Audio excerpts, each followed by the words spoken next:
Voilà, bonjour à tous. Soyez les bienvenus pour les visiteurs qui nous visitent. Que Dieu vous bénisse parmi nous. On est heureux de voir de nouveaux visages, d'apprendre à connaître aussi des personnes et de revoir des personnes aussi qui viennent nous revoir. Ça fait plaisir, comme ça nous montre qu'on est quand même sympa. On est bon à revoir quand même. Voilà, soyez les bienvenus. Alors pour commencer, je voudrais vous faire écouter un tout petit son. Est-ce que vous connaissez ce son-là? Qui va le mettre? Si on entend.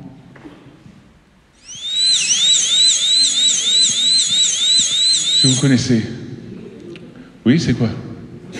Les oiseaux pour Monique. Alors j'aimerais bien que ce soit les oiseaux. C'est le dentiste, exactement. C'est la fraiseuse du dentiste. C'est des drôles d'oiseaux chez Monique. Il y a des drôles d'oiseaux. Mais bon.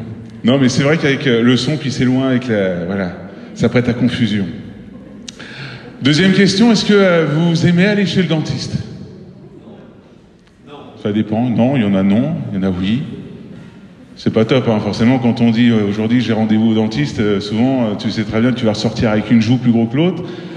Ça va pas être top. Mais bon, c'est un besoin aussi pour nous. C'est un besoin d'aller chez le dentiste. On va me dire, mais pourquoi il nous parle du dentiste aujourd'hui? Parce que parfois, et je vais vous parler aujourd'hui d'un thème que vous aimez tous, hein, c'est vraiment un thème qui est beaucoup, que tout le monde aime parler, c'est la souffrance. Ah non, hein, on n'aime pas trop parler de la souffrance. Hein.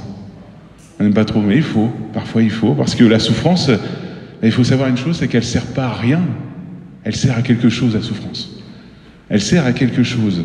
Parfois on traverse des souffrances, mais on ne comprend pas. Alors il y a d'autres souffrances, vous voyez, il y a la souffrance spirituelle, mais il y a aussi la souffrance physique.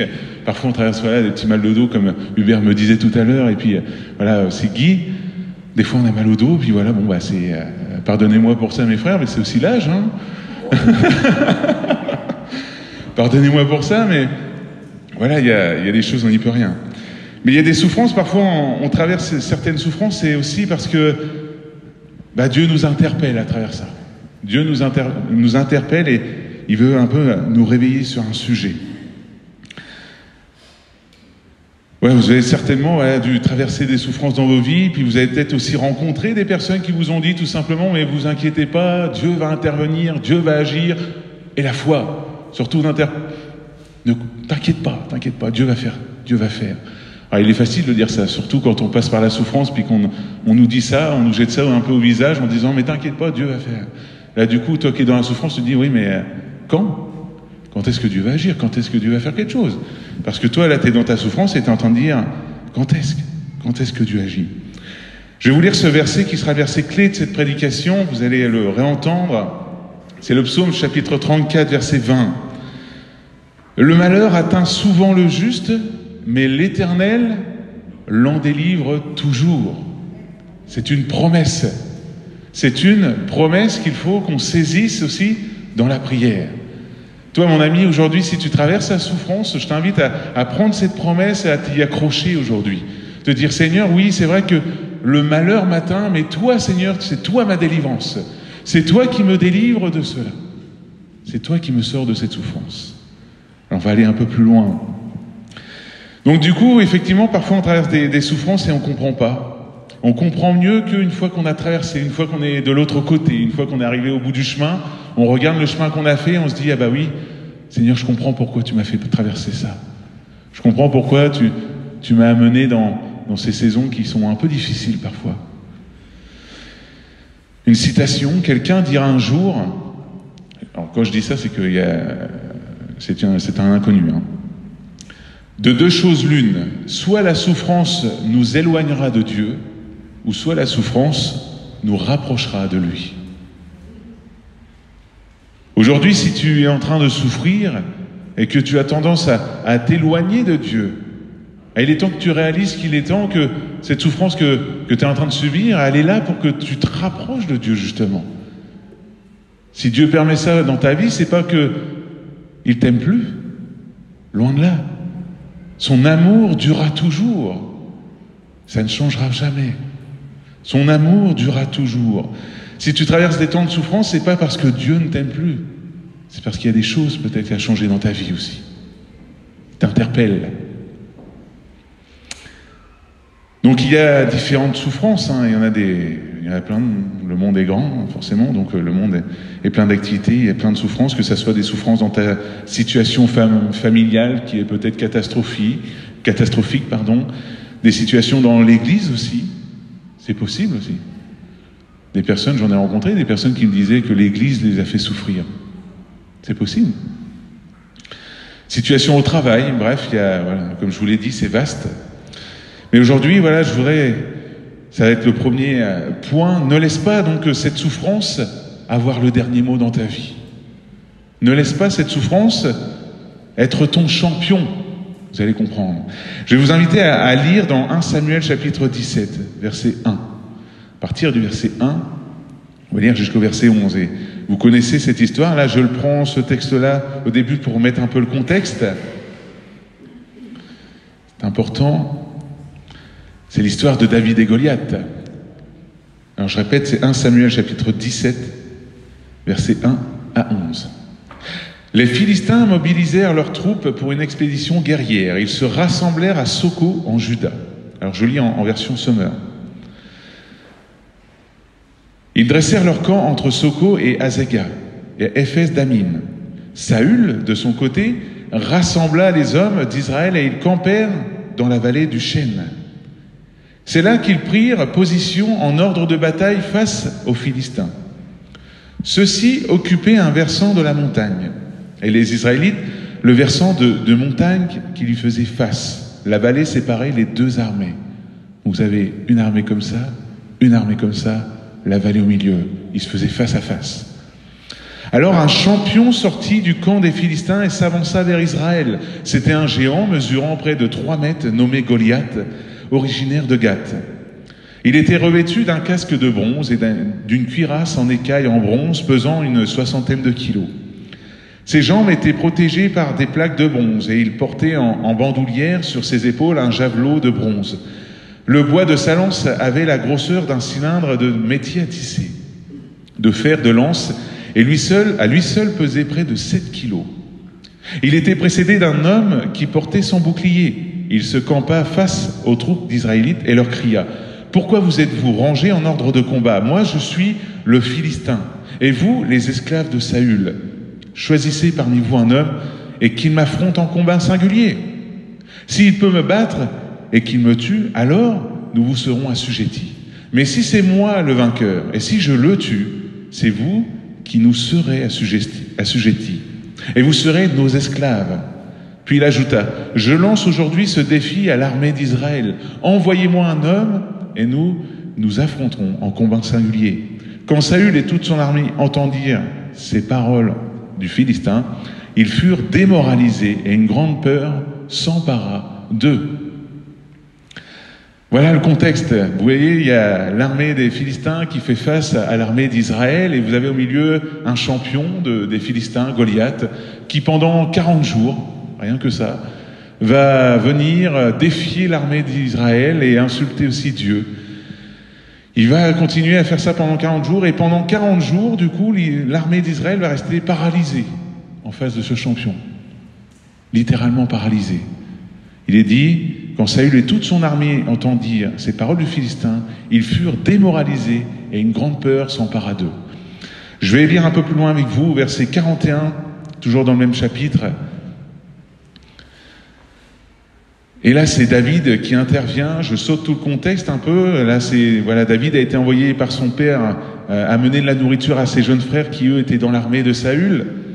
Et du coup, il arrive et il voit ce Philistin, ce champion, lancer le défi à l'armée. Et on va lire la suite. Celui-ci, précédé de son porte-bouclier, s'avança vers David. Et donc, David, du coup, va vouloir engager le combat. On va même lui en dissuader. Il examina et lorsqu'il vit devant lui un jeune homme roux et de belle figure, je crois qu'on parle de moi, il le regarda avec mépris et lui lança. « Est-ce que tu me prends pour un chien pour venir contre moi avec un bâton ?» Puis il le maudit par ses dieux. « Approche un peu, ajouta-t-il, pour que je donne ta chair à manger aux oiseaux du ciel et aux bêtes des champs. » À quoi David répondit, « Voilà ce que David va répondre. « Tu marches contre moi avec l'épée, la lance et le javelot. Et moi, je marche contre toi au nom de l'Éternel, le Seigneur des armées célestes, le Dieu des bataillons d'Israël, que tu as insulté.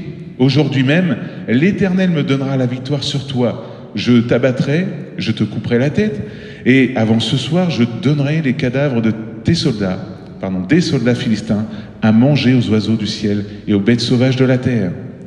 Alors, toute la terre saura qu'Israël a un Dieu. Et toute cette multitude assemblée saura que ce n'est ni par l'épée ni par la lance que l'Éternel délivre. Car l'issue de cette bataille dépend de lui. L'issue de cette bataille dépend de lui. Et il vous livre en notre pouvoir. Aussitôt, le Philistin se mit à avancer en direction de David, qui, de son côté, se hâta de courir vers la ligne ennemie. Au devant du Philistin, David plongea la main dans son sac, en tira un caillou, et le lança avec sa fronde, et atteignit le Philistin en plein front. La pierre pénétra dans son crâne, et il s'écroula, la face contre terre. Ainsi, sans épée, avec sa fronde et une pierre, David triompha du Philistin en le frappant mortellement. Alors il se précipita sur son adversaire, saisit l'épée de celui-ci, la tira de son fourreau, acheva l'homme, puis lui trancha la tête. Quand les Philistins virent que leur héros était mort, ils prirent la fuite. Amen. On voit que ce jour-là, voilà, il y a ce Goliath. Qui était ce Goliath en ce jour-là pour Israël? Goliath était littéralement la souffrance d'Israël ce jour-là. Il était la souffrance d'Israël. À cause de ce champion, Israël était paralysé par la peur. Il était littéralement démoralisé. Mais derrière ça, ça permet aussi de voir une chose. Je ne sais pas si vous avez un peu à regarder, mais on voit l'état spirituel de l'armée d'Israël. On voit l'état spirituel. Si Saül, je vous pose cette question, mais si Saül et Israël étaient droits devant Dieu, qu'ils avaient suivi Dieu, est-ce qu'ils seraient dans cette situation s'ils avaient vraiment suivi Dieu? Moi, je vous dis non. Ils ne seraient pas dans cette situation. Parce que là, toujours important, je vous le dis, le contexte est important. Si vous allez au chapitre 15, vous allez voir que Saül va désobéir à Dieu. Dieu va demander à Saül d'aller vouer les Amalécites pour lui, et surtout de ne pas prendre de butin. Saül, c'est ce qu'il va faire. Il va dire, voilà, on croit que Saül va obéir, et il va commencer par obéir, il va attaquer les Amalécites, il va commencer à tuer tout le monde. Mais malheureusement, le butin, il va en prendre une partie. Et ça, Dieu va rejeter Saül à cause de ça. Il y a une autre histoire encore. Mais à partir de là, Dieu va dire, je regrette d'avoir mis Saül en tant que roi. Vous pouvez le lire au chapitre 15. Je regrette d'avoir mis Saül en tant que roi. Et c'est là qu'après, au chapitre 16, il va oindre David pour devenir le futur roi d'Israël. Et au chapitre 17, on voit l'exploit de David.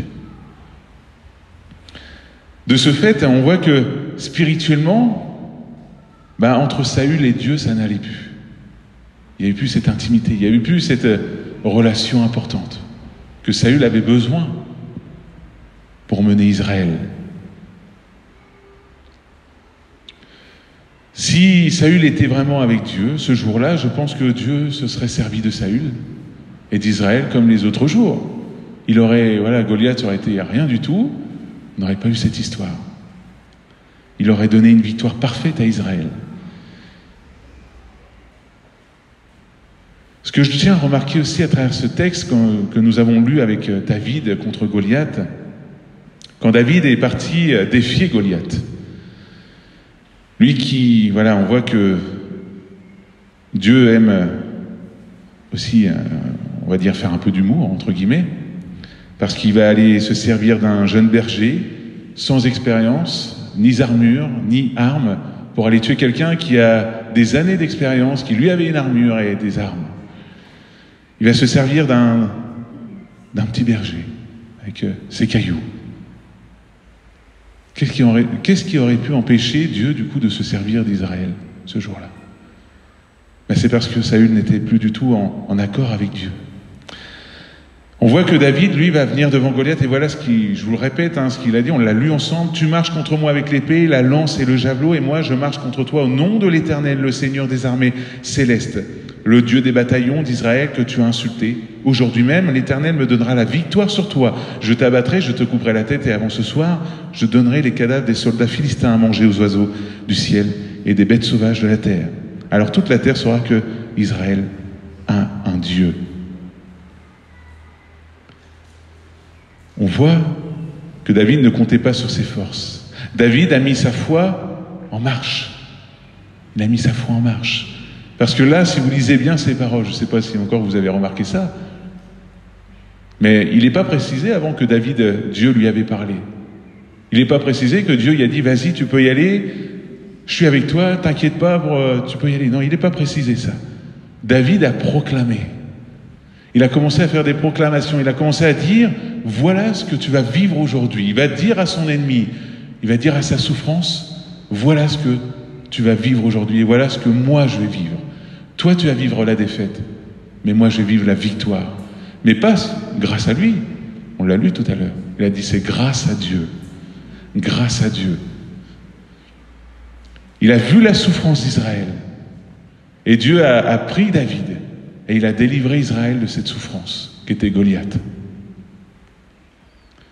Peut-être que toi aussi, aujourd'hui, tu es paralysé ou démoralisé, tout comme l'armée d'Israël ce jour-là. Tu as cette souffrance qui t'accable chaque jour. Tu as cette souffrance qui te défie chaque jour.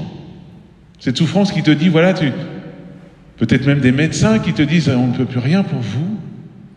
Vous serez malade et ça ne changera rien. Moi, je t'invite à proclamer tout comme David a dit. C'est Dieu qui guérit.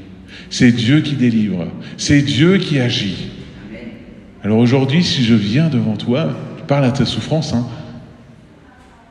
Dieu peut tout. Dieu est plus grand que ma souffrance. Active ta foi.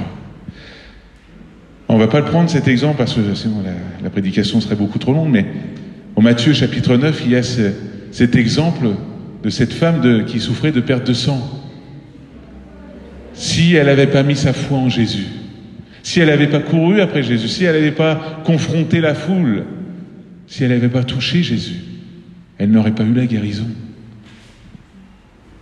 Elle aurait pu tout simplement dire, les médecins, voilà, ils m'ont tous vu, c'est fini, j'ai plus d'argent, de toute façon, je ne peux plus rien faire. Ma souffrance a gagné. Ma souffrance a gagné. C'est fini. Mais non, c'est pas ce qu'elle a fait. Elle a mis sa foi en action, elle a couru, elle est partie voir Jésus, elle a touché le bord de son vêtement. Vous savez, juste d'avoir cette foi, de dire si... Elle n'a pas demandé à ce que Jésus lui parle, qu'il s'arrête et qu'il lui parle, qu'il dise un mot, qu'il prie pour elle ou quoi que ce soit, non.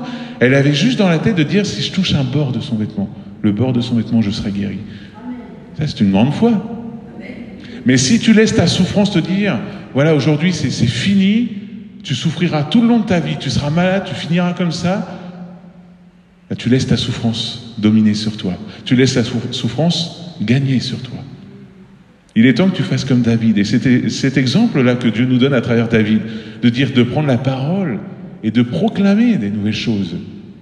De dire, moi, je viens au nom de Dieu. C'est au nom de Jésus que je marche aujourd'hui. Si je souffre, je sais que j'ai un sauveur, un Dieu qui guérit, qui peut tout me guérir. Ne laisse pas cette souffrance t'abattre, te démoraliser, te paralyser aujourd'hui. On va dire, ne laisse pas ce champion aujourd'hui dans ton cœur, pardonnez-moi du terme, mais te pourrir la vie.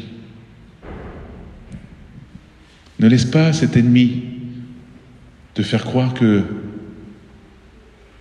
qu'il est important que tu restes dans ton coin. Parce qu'il y a des personnes qui sont comme ça, que dès qu'ils se mettent à souffrir, ils restent dans leur coin. Vous savez, je ne sais pas si vous avez observé ça, mais moi, en tout cas, c'est quelqu'un d'un zoo qui m'avait dit ça, c'est que quand un chien commence à sentir qu'il va mourir, il cherche des coins dans la maison pour être seul, pour mourir seul. Il ne faut pas qu'on soit semblable à ces chiens qui disent, voilà, moi je souffre, je sens que c'est fini pour moi, je ne vais plus à l'église, je ne vais plus aux réunions de prière, ça ne sert à rien parce que je suis condamné de toute façon. Je vous pose cette question, mais elle est où la foi là-dedans? Elle est où la foi? Parce que là, j'ai pris cet exemple avec David parce qu'il est très parlant. David aurait pu dire en tant que berger, bon, c'est pas mon problème, c'est à l'armée de régler ça. C'est à l'armée de faire quelque chose, c'est à Saül de se réveiller là. Puis il aurait pu partir revoir ses troupeaux. Hein. Mais c'est pas ce qu'il a fait. David a activé sa foi. Il a dit, moi je vais aller affronter ce champion. Il a même eu des personnes qui l'ont déconseillé. Tu es trop petit. Même l'armure que Saül t'a donnée, t'arrives même pas à la porter. Il aurait pu dire, bon c'est vrai que là du coup l'armure, j'arrive pas à la porter, je vais pas y aller du coup. Non. Saül lui-même va lui dire, mais t'as même pas assez d'expérience. Goliath, lui, il a des années d'expérience. Qu'est-ce que tu vas faire contre lui? Il s'est pas laissé démoraliser. Qu'importe ce que les médecins ou les personnes dans ton entourage peuvent te dire, mets ta foi en Dieu. Laisse Dieu avoir le dernier mot dans ta vie. Active ta foi. Ne fais pas non plus de ta souffrance un Dieu. Il y en a d'autres, ça y est, une fois qu'ils souffrent, c'est fini. Hein. Comme je vous l'ai dit, ils abandonnent l'église, ils veulent plus prier, ils veulent plus venir parce que c'est fini, de toute façon on ne peut plus rien faire. Quand tu penses comme ça, tu laisses l'ennemi gagner dans ta vie. Tu laisses l'ennemi régir ta vie. Quand je parle de dire ne pas faire de ta souffrance un Dieu, ou même le champion, si vous préférez, pour faire référence à Goliath, qui lui est mort abattu, ne laisse pas ta souffrance gérer ta vie, c'est ce que je veux dire. Ne laisse pas ta souffrance conduire ta vie. Il y en a, ça y est, dès qu'ils se mettent à souffrir, et ben, ils règlent totalement leur vie sur leur souffrance. Je peux plus faire ça, donc je vais pas aller à l'église, aujourd'hui j'ai du mal à marcher. Pour ça, moi, c'est des exemples. Quand je vois, par exemple, Jean Vinquel, bon, malheureusement, il n'est pas là aujourd'hui. Il est chez sa fille, je pense. Hein. Jean Vinquel qui vient à l'église, même si, malgré ce qu'il a dans sa santé, je trouve ça formidable. C'est des exemples pour nous, des témoignages de foi énormes. C'est pas parce que tu souffres qu'aujourd'hui, il faut que tu abandonnes l'église, que tu arrêtes de prier, que tu restes dans ton coin. C'est pas bon. Parce que si tu fais ça, tu laisses la souffrance gagner sur toi. Pendant 40 jours, l'armée d'Israël a été paralysée à cause de Goliath, à cause de cette souffrance. Démoralisée à cause de Goliath. Ne te laisse pas démoraliser par ça. N'oublie pas que tu as un Dieu qui est plus grand que ta souffrance. Parce que la souffrance que tu vis aujourd'hui, c'est pas un Dieu. C'est qu'un temps aujourd'hui, ce que tu vis. Moi, je parle en saison aussi, j'aime bien parler en saison. Mais ne fais pas de cette souffrance un Dieu. Tu as un Dieu qui est plus grand que ta souffrance, un Dieu qui est capable de t'en délivrer de cette souffrance. Jésus dira, Matthieu chapitre 10, verset 38, « Et celui qui ne se charge pas de sa croix et ne me suit pas n'est pas digne de moi. Celui qui cherche à sauver sa vie, la perdra. Et celui qui aura perdu sa vie à cause de moi la retrouvera. » Dans le premier bout du verset, on voit que Jésus parle de la souffrance. La croix, c'est la souffrance. C'est la signification de la souffrance. Et celui qui ne se charge pas de sa croix et ne me suit pas n'est pas digne de moi. En gros, si je refais un peu ce verset avec mes mots aujourd'hui, celui qui ne prend pas sa souffrance et ne suit pas Dieu n'est pas digne de moi. C'est ce que Jésus va dire. Il ne parlait pas, parce que beaucoup le comprennent mal, ce verset, en disant « Oui, moi je porte la croix autour du cou ». Ils croient que ça veut dire ça. Dire « Moi je porte la croix ». Mais non. La croix, c'est littéralement la souffrance. C'est-à-dire que si tu ne prends pas ta souffrance et puis que tu ne continues pas à suivre Dieu, tu n'es pas digne de moi. Malgré ta souffrance, continue de tourner les regards vers Jésus. Continue de suivre Jésus, malgré, comme tu peux, du mieux que tu peux. Le principal, c'est de continuer à marcher avec Christ. Ne règle pas ta vie sur la souffrance. Laisse Dieu avoir la première place dans ton cœur, de dire, voilà, moi je suis le Dieu qui te délivre. Je suis le Dieu qui guérit, le Dieu qui relève, le Dieu qui encourage, le Dieu d'amour, le Dieu qui t'aime encore aujourd'hui, le Dieu qui est avec toi dans ta souffrance. Parce qu'il ne t'abandonne pas. C'est pas parce que tu souffres aujourd'hui que Dieu, ça y est, te laisse tranquille. Ça y est, non. Il est avec toi dans ta souffrance, avec toi dans ta saison. Le malheur atteint souvent le juste, mais l'Éternel l'en délivre toujours. L'Éternel l'en délivre toujours. Alors aujourd'hui, je t'invite encore, prie en déclarant la parole de Dieu. Priez en déclarant la parole de Dieu, en disant « Seigneur, moi voilà ce que tu m'as dit dans ta parole. L'Éternel délivre toujours. Tu es le Dieu qui me délivre aujourd'hui, Seigneur. Je ne veux pas laisser, qu'importe la souffrance, comme je l'ai dit tout à l'heure, si c'est familial, si c'est au travail, si c'est voilà, dans ta santé, si c'est qu'importe ta souffrance, ne laisse pas cette souffrance être ton Dieu aujourd'hui. Laisse Jésus à la première place. » Prier avec la parole, c'est aussi mettre sa foi en action. Sa foi en action. Ne laisse pas donc, et c'est pour reprendre la citation que je vous avais prise au début, ne laisse pas la souffrance t'éloigner de Dieu. Ne la laisse pas gagner aujourd'hui. Et comme je vous l'ai dit au début, la souffrance aussi, elle a son utilité. Elle sert à quelque chose. C'est le message de la souffrance. Est-ce que vous connaissez l'analgésie congénitale ? Un terme médical, hein, attention. Moi, je ne connaissais pas avant cette semaine. Vous ne connaissez pas ? C'est quand le cerveau ne perçoit plus le message de la douleur. C'est-à-dire qu'il y a des personnes, ça existe vraiment, hein, il y a des personnes qui se sont présentées à l'hôpital avec des jambes cassées, et ils ne savaient pas, parce que le cerveau, le corps envoyait la douleur, mais le cerveau ne prenait pas en compte la douleur. Et c'est ce qu'ils appellent l'analgésie congénitale. Du coup, la personne ne savait pas. Elle avait une jambe cassée. Et c'est hyper dangereux. C'est hyper dangereux parce que souvent, ces choses s'infectent, ça devient encore plus pire pour leur santé. Il n'y avait plus de message de la douleur. Alors, certains pourraient penser, aussitôt, c'est ce que j'ai pensé, moi, honnêtement, hein, au début de la semaine, quand j'ai regardé ça, j'ai dit, mais c'est cool, ils ne souffrent pas. Ils n'ont pas de douleur. C'est vrai qu'on pourrait penser comme ça. Mais on voit que Dieu a bien fait les choses quand même, parce que quand on ressent une douleur, c'est qu'il y a un problème. Il y a quelque chose à voir. Il faut regarder, il faut mettre l'œil dessus et régler ce problème. La douleur est un signal qui montre qu'il y a un problème à régler. Si aujourd'hui tu as mal quelque part, il y a certainement quelque chose à régler. Hein, Hubert, tu regarderas pour ton dos quand même.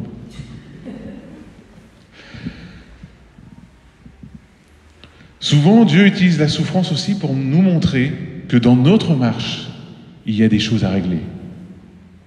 Il y a des choses à changer. Est-ce que tu es toujours dans cette intimité avec Dieu ? Il y a beaucoup de personnes, et ça je l'entends énormément, c'est un peu une... J'aime pas trop cette phrase. J'aime pas trop cette phrase parce que beaucoup parlent de baisse de foi. Voilà, c'est des baisses de foi, je sais pas si vous connaissez ça, mais c'est un jour, il croit en Dieu, et un autre jour, il croit un peu moins en Dieu. Et un autre jour, il croit, et l'autre jour, un peu moins. Ils appellent ça des baisses de foi. Moi, vous savez, dans ma tête, c'est soit tu crois pas, quoi. Hein, voilà. Et quand tu t'informes un peu, parce que on m'a déjà trouvé à cause de ça des personnes qui me contactaient par les réseaux sociaux en me disant oui, aujourd'hui j'ai une baisse de foi, je sais pas comment faire. Du coup, je leur pose plein de questions à chaque fois. Je leur pose plein de questions en disant tu pries un peu ? Non, en ce moment j'ai pas trop envie de prier, lire la Bible encore moins. Là, le constat est vite fait, parce que c'est comme dire aujourd'hui j'ai faim, mais j'ai pas trop envie de manger. Là, tu vas te dire, oui, mais là, c'est pas trop logique. Si tu nourris pas ta foi avec la parole de Dieu, si tu prends pas du temps dans la présence de Dieu, si t'as pas cette intimité avec Dieu, vous avez vu tout à l'heure, on l'a lu ensemble, Saül n'avait plus vraiment cette intimité avec Dieu.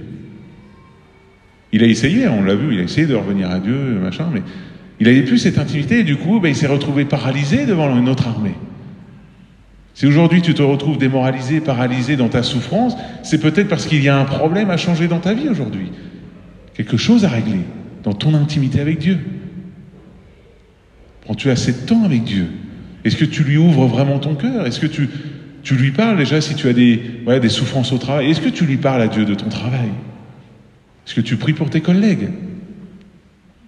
Est-ce que dans ta famille, ta situation familiale, est-ce que tu pries pour ta famille ? Est-ce que tu parles à Dieu aussi de cette situation qui te fait souffrir ? Que ce soit à l'école, au lycée, tu peux parler de tous ces soucis à Dieu. Tu peux être sûr qu'il est le premier qui va s'intéresser à toi. Il s'intéresse à ce que tu vis. Et donc ces personnes qui me parlent de baisse de foi, souvent, comme ils me disent, ils sont en souffrance spirituelle uniquement parce qu'ils n'ont pas cette vraie intimité avec Dieu. Parce que dans leur marche, leur marche, elle est un jour je suis chrétien, un jour je suis pas chrétien. C'est un peu comme si ils suivaient une mode. C'est pas ça avec Dieu. Vous avez vu tout à l'heure, Jésus le dit, même quand tu souffres, continue de me suivre. Sinon tu n'es pas digne de moi. As-tu, et je pose cette question là aujourd'hui à tous ceux qui nous écoutent, as-tu réellement des temps d'intimité avec Dieu? Et je parle de temps d'intimité de qualité aussi. Parce que prendre des temps d'intimité, c'est pas juste 5 minutes, et c'est bon, j'ai prié, c'est bon, c'est réglé, j'étais à l'église dimanche, ça suffit. Non, c'est pas ça, c'est prendre du temps avec Dieu chaque jour. Parler à Dieu. Donc si aujourd'hui tu ressens cette souffrance, que ça soit physique, spirituelle, ne laisse pas cette souffrance t'éloigner de Dieu. Ne laisse pas cette souffrance être ton champion aujourd'hui qui te démoralise ou qui te paralyse. Prends la parole de Dieu. Proclame cette parole dans ta vie. Commence à dire à ta souffrance que tu as un Dieu qui est bien plus grand que lui. Un Dieu qui est merveilleux, un Dieu qui est largement capable d'agir là où l'homme ne peut plus rien. Même si les médecins te disent c'est fini. Tu as un Dieu qui est plus grand qu'eux. Pour raconter un petit peu ma vie, de temps en temps je raconte un peu ma vie aussi. J'avais un jour, je ne sais pas si mes parents se rappellent, j'avais un jour un point dans le dos. Voilà, j'avais un point dans le dos et j'avais, du coup, ça me faisait tellement mal que j'avais le bras bloqué un peu comme ça, je le gardais comme ça. J'avais été plusieurs fois voir le médecin, à un moment donné, qui me disait que ça était peut-être un peu dans la tête aussi. Je fais bon, ok, je vais voir un autre médecin du coup, et c'est là que j'ai été voir Nardon, c'est comme ça que j'ai changé de médecin pour les parents. Et lui, Nardon, qui était un médecin, qui est un médecin de sport, lui, il a dit mais non, mais c'est tout simplement que vous avez un nerf de bloqué dans le dos en fait. Et un peu de kiné, c'était fini. Pour prendre cette histoire, pourquoi je vous raconte ça? Toi aussi, ne va pas voir les mauvaises personnes. Peut-être que les médecins t'ont dit que c'est fini, que ça y est, tu vas être condamné, c'est faux. Écoute ce que Dieu, lui, te dit dans ta vie. Parce que Dieu lui dit, c'est pas fini. Je veux me servir de toi. Il n'a pas dit à Israël que c'était fini, le Goliath avait gagné, non. Il n'a rien dit, il a pris David et il a délivré Israël. Qu'importe ta situation aujourd'hui, Dieu est capable de t'en délivrer. Rien n'arrête Dieu. Il n'est pas piégé, il n'est pas pris de court. Si tu traverses par certains passages de souffrance, il sait pourquoi. Il sait pourquoi, c'est parce qu'il voit ce qu'il y a changé en toi. Et il attend qu'une chose, et si aujourd'hui tu souffres, c'est pas que tu t'éloignes, c'est que justement tu viennes à lui. Parce qu'il est le meilleur des médecins. Il est le meilleur des médecins. Mais pour cela, il faut que tu actives ta foi. C'est un pas de foi. C'est un pas de foi de venir vers Jésus. De dire, Seigneur, j'ai besoin de toi. Guéris-moi. Après, il y a le temps de Dieu. Dieu fait les choses bonnes en son temps. Voilà ce que Paul va déclarer, et je pense que c'est le meilleur pour terminer, Paul, parce que Paul, il a quand même bien morflé. J'estime que les souffrances du temps présent ne sauraient être comparées à la gloire à venir qui sera révélée pour nous. Romains chapitre 8, verset 18. Je répète, j'estime que les souffrances du temps présent ne sauraient être comparées à la gloire à venir qui sera révélée pour nous. Aujourd'hui, peut-être que tu souffres, mais ce n'est rien comparé à ce qui t'attend auprès de Jésus après cette vie. On parle de l'éternité, une vie dans la paix. Il n'y aura plus de douleur, ni de larmes, ni de haine. Une vie dans la joie près de ton Sauveur. Alors c'est vrai qu'aujourd'hui, peut-être que tu souffres, peut-être que tu traverses certains chemins qui sont difficiles pour toi. C'est vrai, ils sont difficiles, je ne suis pas en train de te blâmer, le lendemain. Quand c'est difficile, il faut le dire, on est honnête, cœur à cœur. Mais t'éloigne pas de Dieu. Justement, approche-toi de Dieu. Parce qu'il veut t'aider dans ta souffrance. Il ne t'abandonne pas, il veut justement te montrer combien il a un Dieu d'amour, combien il est largement capable d'agir quand l'homme ne peut plus rien. Quand l'homme ne peut plus rien. Alors pour conclure, pour terminer ensemble, ne laisse pas ta souffrance t'éloigner de Dieu. Parce que ta souffrance n'est pas un Dieu. C'est vrai que tu souffres, mais c'est pour un temps. Mais Dieu est avec toi dans ta souffrance. Il ne t'abandonne pas, il attend qu'une chose, c'est que tu actives ta foi, que tu prennes sa parole et tu dises, voilà, moi Seigneur, je viens à toi parce que je sais que c'est toi qui me guéris, c'est toi qui me délivre, c'est toi qui me relève, c'est toi qui m'enlève toute peur. Alors aujourd'hui, t'éloigne pas de Dieu, Et justement, si tu souffres, approche-toi de Dieu. Voilà à quoi sert la souffrance. Elle est ce signal qui montre que des fois, il y a des choses à changer dans nos cœurs, dans nos vies. Mais pas pour autant, il ne faut pas s'éloigner de Dieu, il faut s'avancer vers Dieu. On prie ensemble. Père éternel, merci. Merci pour ta parole, parce que cette parole, encore, nous fait du bien. Et ce qu'on veut, Seigneur, c'est pas que ça soit une parole qui est vaine comme ça, qui vient, qui plante, et puis voilà. Ce qu'on veut, c'est qu'elle pousse dans nos cœurs et qu'elle produise du fruit, Seigneur. Si aujourd'hui, Père éternel, il y a un frère ou une sœur qui souffre que ça soit dans son corps physique, dans son âme, merci de poser ta main sur lui ou sur elle. Merci de venir la relever, la guérir, l'encourager, Seigneur. Parce que, encore aujourd'hui, s'il y a de la souffrance, c'est que tu nous montres qu'il y a des choses peut-être à changer dans nos vies. Viens mettre le doigt sur ce qui ne va pas dans nos vies, Père, pour qu'on puisse, Père, marcher d'une manière qui te glorifie, une manière qui nous aide à marcher dans ta sainteté chaque jour. Pose ta main, Seigneur, sur chaque personne, peut-être quelqu'un qui souffre dans le sein de son travail, Père. Pose ta main sur ses collègues, pose ta main sur sa situation pour qu'il puisse, Père éternel, être aussi une lumière dans ce travail.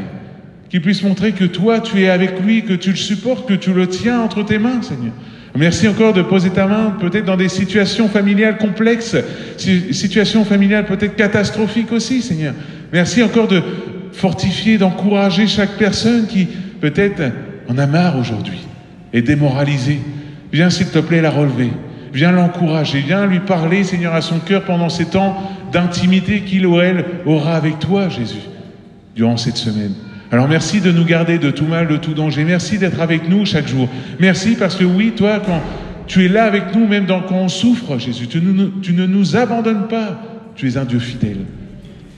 Alors merci, Père éternel, pour ce que tu fais. Merci parce que je crois déjà que là, tout de suite, tu es le Dieu qui délivre. Tu es en train de délivrer, tu es en train de guérir, tu es en train de relever et d'encourager. Tu accompagnes, Seigneur. Alors merci, Père éternel.